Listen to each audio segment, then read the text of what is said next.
بسم اللہ وصلاۃ وسلام علی رسول اللہ۔ اچھا، یہاں پر المرقات فی علم المنطق سبق نمبر 21 ہم شروع کر رہے ہیں، اور تناقض سے متعلق بحث ہے۔ مصنف رحمۃ اللہ علیہ نے فصل قائم کی ہے تناقض سے متعلق۔ تناقض سے متعلق پہلے کچھ آپ ضروری باتیں سماعت فرما لیں۔ تناقض چونکہ اپنے پیچھے تحصیل المنطق میں بھی تفصیل سے ہی پڑھا ہے، تناقض باب تفاعل کا مصدر ہے اور یہ مادہ نقض سے بنا ہے، اور جس کا معنی کھولنے کے آتے ہیں، اور اسے مطلقاً ابطال کے معنی میں بھی، باطل کرنے کے معنی میں بھی اس کو لیا گیا۔ اور یہ چونکہ تناقض باب تفاعل ہے، میں نے عرض کیا، تو اس میں ایک خاصیت اشتراک کی بھی پائی جاتی ہے اس لحاظ سے، یعنی جن دو قضیوں میں تناقض ہوگا تو وہ دونوں ابطال میں شریک ہوں گے۔ ابطال کا مطلب ہے ایک دوسرے کو باطل کر رہے ہوں گے۔ کیسے باطل کریں گے؟ یہ تو ہم نے لغوی اعتبار سے، چونکہ لغوی اعتبار سے جو معنی ہوتا ہے اس کے اصطلاحی معنی کے ساتھ اس کا خاص ربط اور تعلق بھی ہوتا ہے، تو اس لحاظ سے اب ہم اصطلاحی تعریف اس کی کر رہے ہیں۔ آپ دیکھیں گے کیسے باطل کریں گے کہ تناقض اصطلاحی اعتبار سے دو قضیوں کا ایجاب و سلب میں اس طرح مختلف ہونا کہ اختلاف بالذات اختلاف بالذات ہو۔ کیا مطلب؟ ایک قضیے سے دوسرا قضیہ، یعنی ایک قضیے کے صدق سے، سچے ہونے سے، دوسرے قضیے کا کذب، یا پہلے کا کے کذب سے دوسرے کا صدق یہ لازم آئے، یعنی اس کا تقاضا کرے، تو پھر یہ دونوں قضیے ایک دوسرے کے جب مخالف ہوں گے، ایک سچا ہوگا دوسرا جھوٹا ہوگا، ایک مثبت ہوگا دوسرا منفی ہوگا، ایک سچا دوسرا جھوٹا، ہر ایک دوسرے کو توڑ رہا ہوگا، تو اس لحاظ سے ہم اس کو نقیض، ایک جملے کو اور دونوں کو کہیں گے نقیضین۔ ٹھیک ہو گیا؟ اور ان کے درمیان میں جو معاملہ ہے، نسبت ہے، اس کو نسبت تناقض ہم کہیں گے۔ صحیح ہو گیا؟ اب یہ تو ہو گیا تناقض کے حوالے سے بات، جیسے زید قائم، زید لیس بقائم، زید کھڑا ہے زید کھڑا نہیں ہے۔ اب ان دونوں میں سے ایک بات سچی ہو سکتی ہے، دونوں تو سچی نہیں ہو سکتی۔ اختلاف بالذات ہونا چاہیے۔ اب یہاں پر یہ جو تعریف اس کی گئی ہے، مصنف رحمۃ اللہ نے جو اس کی تعریف کیا، تناقض و اختلاف القضیتین بالایجاب والسلب بحیث یقتضی لذاته صدق احداہما کذب الاخری، کہ دو قضیوں کا اختلاف ہونا باہم ایجاب اور سلب کے ساتھ، مثبت منفی ہونے کے ساتھ، اس حیثیت سے کہ تقاضا کرے اپنی ذات کے اعتبار سے دونوں میں سے کسی ایک کا سچا ہونا دوسرے کے کذب کو، جھوٹ کو، او بالعکس، یا بالعکس یعنی پہلے کا سچا جھوٹا ہونا دوسرے کے سچے ہونے کو کیا کرے، اس کا تقاضا کرے۔ کہ قولنا زید قائم زید لیس بقائم، وشرط لتحقق التناقض بین القضیتین المخصوصتین۔ اب یہاں مصنف رحمۃ اللہ علیہ قضیہ مخصوصہ کے درمیان، دو قضیہ مخصوصوں کے درمیان تناقض کی شرطوں کو بیان فرما رہے ہیں کہ وحدات ثمانیتن کہ وہ 8 شرطیں ہیں، یعنی 8 چیزوں کا متحد ہونا، ایک ہونا۔ فلا يتحقق بدونها وحدت الموضوع، بس یہ نہیں متحقق ہوگا بغیر اس کے کہ اس میں کیا ہو، موضوع کا وحدت ہونا، وحدت المحمول محمول کا ایک ہونا، وحدت المکان مکان کا جگہ کا ایک ہونا، وحدت الزمان زمان کا ایک ہونا، 4 ہو گئے۔ وحدت القوت والفعل قوت و فعل کا ایک ہونا، 5 ہو گئے۔ وحدت الشرطی شرط کا ایک ہونا، 6 ہو گئے۔ وحدت الجزء والکل جز اور کل کا کے اعتبار سے متحد ہونا، اور وحدت الاضافتی اضافت نسبت کے اعتبار سے ایک ہونا، یہ 8 ہو گئیں۔ وقد وقد اجتمعت فی ہذین البیتین، اور ان دو بیتوں میں کہتے ہیں یہ شرطیں 8 اکٹھی ہیں۔ بیت کیا ہے؟ در تناقض ہشت وحدت شرط داں، وحدت موضوع و محمول و مکان، وحدت شرط و اضافت جز و کل، قوت و فعل از در آخر زماں، یہ جو مشہور شعر ہے اس حوالے سے۔ فَإِذَا اخْتَلَفَا فِيهَا، پس اگر ان دونوں جملے قضیے ان میں مختلف ہو گئے تو لم تتناقضا، پھر ان کا تناقض نہیں ہوگا، تناقض اٹھ جائے گا، یعنی اگر شرطیں نہ پائی گئیں تو سب شرطوں کا یعنی جو ہے اگر موقع ہے تو پایا جانا ضروری ہے۔ مثلا لم میں تناقضا، اگر یہ مختلف ہو گئے تو پھر میں تناقض نہیں ہوگا، لم تتناقضا نہ ہو، جیسے کہ زید قائم زید کھڑا ہے، وعمر لیس بقائم عمر کھڑا نہیں ہے، تو یہاں کس کی تبدیلی ہو گئی ہے؟ موضوع کی، موضوع تبدیل کر دیا آپ نے۔ ہم نے کہا تھا موضوع ایک ہونا چاہیے دونوں جملوں میں۔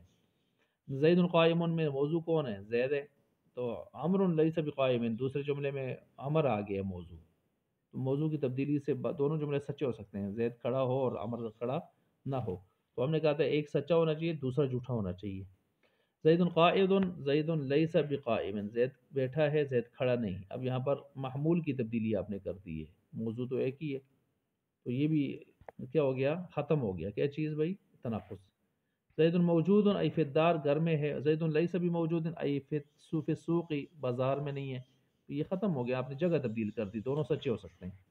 زید نائم فی اللیل، گھر میں سویا ہے، زید لیس بنائم ای فی النہار، زید سویا ہے رات میں، زید لیس بنائم فی النہار، نہیں سویا دن میں، تو دونوں سچے ہو سکتے ہیں۔ ہم نے کہا ایک سچا ہونا چاہیے، دوسرا جھوٹا۔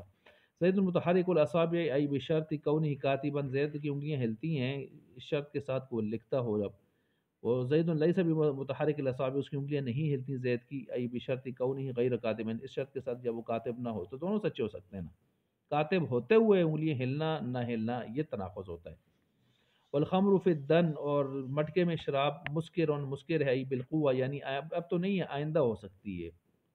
والخمر لیس بمسکر فی الدن ای بالفعل، نہیں ہے مسکر شراب جو ہے نشہ آور مٹکے کے اندر ابھی ابھی، تو یہ دونوں سچے ہو سکتے ہیں نا، کہ ابھی نہ ہو، مستقبل میں جا کے وہ شراب نشے والی ہو جائے۔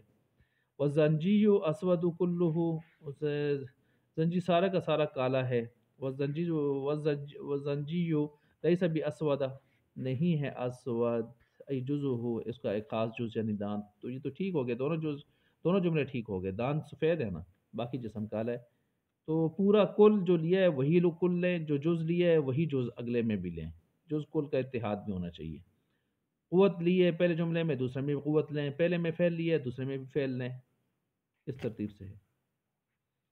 اچھا اسی طرح جو ہے یہاں پر ہے ای آنی اسنان ہوا زید، اضافت میں زید ابن ای لی بکر، باپ ہے بکر کا، زید لیس بیابن لخالد، خالد کا باپ نہیں ہے، تو یہ تو نسبت خراب ہو گئی نا۔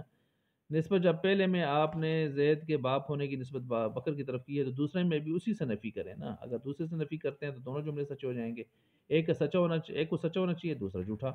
اور بعضهم اکتفوا، اچھا یہاں تک تو آپ نے سمجھ لیا اس بات کو کہ یہ شرطیں ایک ہونی کیا ہیں، ضروری ہیں، یعنی 8 شرطیں جو آپ کے سامنے رکھی تھیں، وہ 8 شرطوں کا کے اعتبار سے ایک ہونا کیا ہے، ضروری ہے۔ اگر ان شرطوں میں اختلاف پایا گیا تو پھر یہ تناقض واقعہ نہیں ہوگا۔ اب اس کی ایک تشریح تو میں نے کتاب کی روح سے، اس کی عبارت کی روح سے آپ کے سامنے کر دی ہے۔ اب یہاں پر ایک بات اور ہے، اور وہ بات یہ ہے کہ یہ 8 شرطیں تو آپ نے پڑھ لی ہیں، اب یہاں 3 قول ہیں جن کو مصنف رحمۃ اللہ علیہ بیان کرنا چاہتے ہیں۔ ایک قول یہ ہے کہ 8 شرطوں کا ہی پایا جانا ضروری ہے تناقض کے لیے۔ دوسرا قول یہ ہو گیا، یہ متقدمین کا قول ہے، کس کا قول ہے؟ متقدمین کا، جو عام طور پر کتابوں میں نقل ہوتا ہے۔ بعض مناطقہ کہتے ہیں صرف 2 وحدتیں وہ ہونی چاہیے اور ان میں تناقض ہو سکتا ہے، اور باقی 6 وحدتیں کہتے ہیں سمٹ کر ان میں خود آ جاتی ہیں۔ مثلا 2 وحدتیں کون سے ہیں؟ وحدت موضوع، وحدت محمول، یہ مرکزی چیزیں ہیں۔ اب وہ کہتے ہیں یہ جو وحدت موضوع ہے نا، تو اس میں وحدت شرط اور وحدت جزء کل خود سمٹ کر آ جائے گی، ٹھیک ہے؟ اور یہ جو وحدت محمول ہے نا، اس کے اندر وحدت زمان، مکان، اضافت، قوت و فعل، یہ سب سمٹ کر آ جائیں گی، تو باقی 6 کی 6 سمٹ کر ان دونوں میں آ جاتی ہیں، تو اس لیے اصل یہ مرکزی 2 ہی ہیں، وحدت موضوع، وحدت محمول۔ اور تیسرا قول بعض مناطق کا جو معلم ثانی ابو نصر فارابی پیچھے گزرے تھے ان کی طرف منسوب ہے، وہ کہتے ہیں صرف ایک وحدت مرکزی ہے جس کو کہتے ہیں وحدت نسبت اضافت، وہ اصل ہے، باقی ساری وحدتیں کہتے ہیں وہ سمٹ کر اس میں خود بخود آ جاتی ہیں اضافت کے اندر۔ تو بہرحال اب یہاں پر کون سا بہتر ہے؟ تو بعض حضرات اس تیسرے کو زیادہ بہتر قرار دیتے ہیں، کہتے ہیں کیونکہ خیر الکلامی ما قل و دل، جو کم کلام ہو زیادہ بہتر ہوتا ہے، اور وہ کیا ہے، زیادہ پائیدار ہوتا ہے، تو زیادہ بہتر ہوتا ہے، تو اس لیے اب یہاں پر انہوں نے اس کو لے لیا ہے کہ زیادہ بہتر یہی ہے۔ لیکن عام طور پر جو کتابوں کے اندر لیتے ہیں وہ 8 شرط نہیں لیتے ہیں، متقدمین کی شرط کے نظریے کے مطابق، اور اسی کو یہاں پر ہم نے کیا ہے، ذکر کیا ہے۔ اچھا یہ 2 مخصوصوں کے درمیان میں 8 شرطوں کا پایا جانا تناقض کے اعتبار سے، اور یا دو وحدت مرکزی کا یا ایک وحدت کا، جو باتیں آپ کے سامنے ہو گئی ہیں۔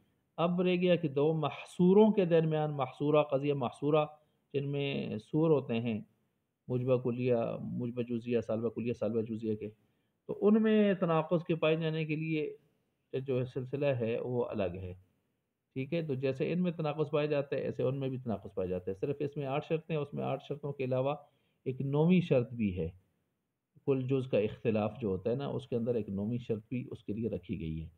تو اب اگلی فصل میں یہی بحث آ رہی ہے کہ دو محصوروں کے درمیان میں تناقض کی شرطیں کیا ہیں۔ اچھا اس میں یہ بھی ہے کہ اچھا اس میں یہ بھی ہے کہ یہ جو تعریف کی گئی ہے، مصنف نے یہاں پر تعریف کی ہے نا، تو اس تعریف کے اندر جو انہوں نے التناقض و اختلاف القضیتین، تو یہ تو جنس ہے، اور یہ اختلاف عام 3 طرح کے ہوتے ہیں: اختلاف المفردین، دو مفردوں میں اختلاف، اختلاف فی المفرد والقضیت، مفرد اور قضیہ میں اختلاف، تیسرا اختلاف فی القضیتین، تینوں کو شامل ہے۔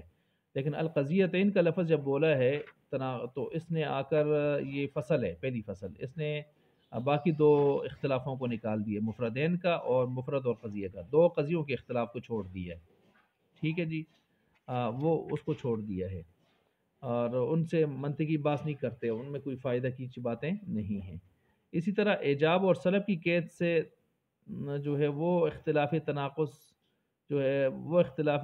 جو ہے اس سے خارج ہو گیا ہے، جو شرطیہ اور حملیہ کے ہونے کے اعتبار سے ہو، کہ ایک شرطیہ اور دوسرا کیا ہو، حملیہ ہو، وہ اس سے خارج ہو گیا، ٹھیک ہو گیا؟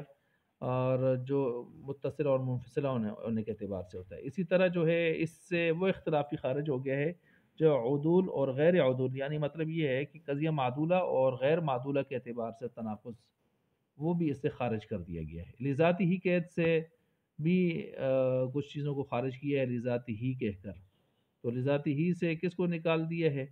وہ جو بذات نہ ہو، جو اختلاف بذات نہ ہو، بلکہ امر مساوی کے واسطے ہو یا خصوص مادہ کی وجہ سے ہو، تو اس کو یہاں سے نکال دیا، جیسے زید انسان، زید لیس بناطق، ٹھیک ہے؟ اور زید لیس بناطق، زید لیس بانسان، اس قسم کے ان کو نکال دیے یہاں پر، ٹھیک ہے؟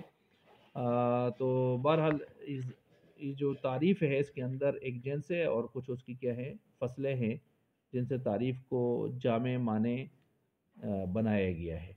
تو یہ آپ کے سامنے آ گیا جی، مختصر انداز میں تناقض کی بحث کو کتاب کی روح سے میں نے آپ کے سامنے رکھ دیا ہے۔